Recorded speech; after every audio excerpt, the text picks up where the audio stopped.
recession begins.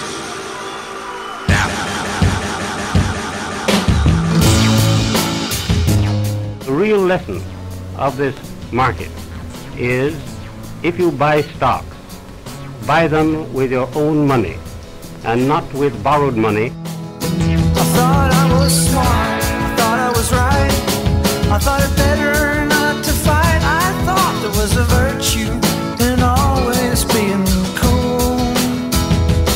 So it came time to fight. Britain's out of recession, but only just. We're out of recession officially, but only just. The situation is that this figure is deeply, deeply disappointing. It's really the car scrappage scheme.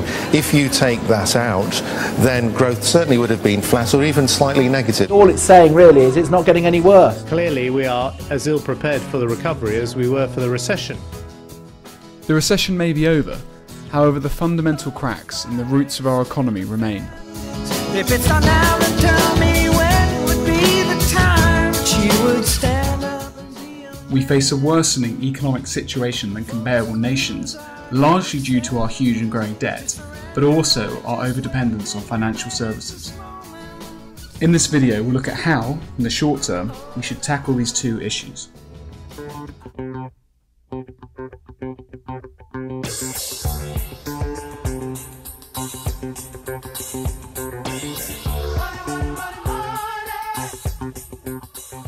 This level of debt means tax rises and spending cuts, a reality politicians are aware of, yet not prepared to act upon. I think it's right to make a start in reducing some of those public spending programmes. How much do you want to save in the first year? Well, we haven't given a figure for that. In the same way, aside from a tax on high earners and increases in national insurance, it's unclear how parties plan to increase the revenue to pay off this debt.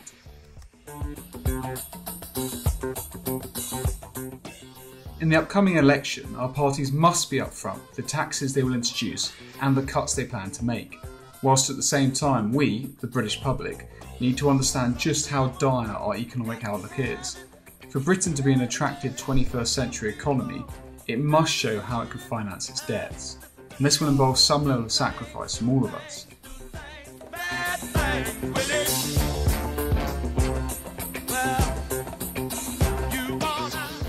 Never again will the American taxpayer be held hostage by a bank that is too big to fail. But we could only save capitalism and a market economy by re-engineering it, dare I say this word, by restoring its moral dimension.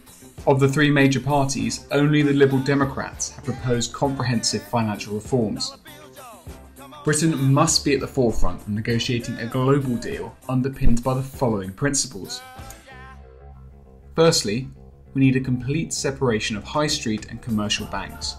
This would mean no bank would be too big to fail, and no personal savings would be lost in high-risk investments. Secondly, any stock must be held for a minimum of 1 week. The stock market is about long-term investment, rather than high-risk speculation that shows little understanding of the value of a company. Thirdly, bankers' bonuses should be held for 3 years by the Bank of England. If the bank collapses in that time, then these bonuses are recalled and used to pay off debts to avoid the collapse spreading.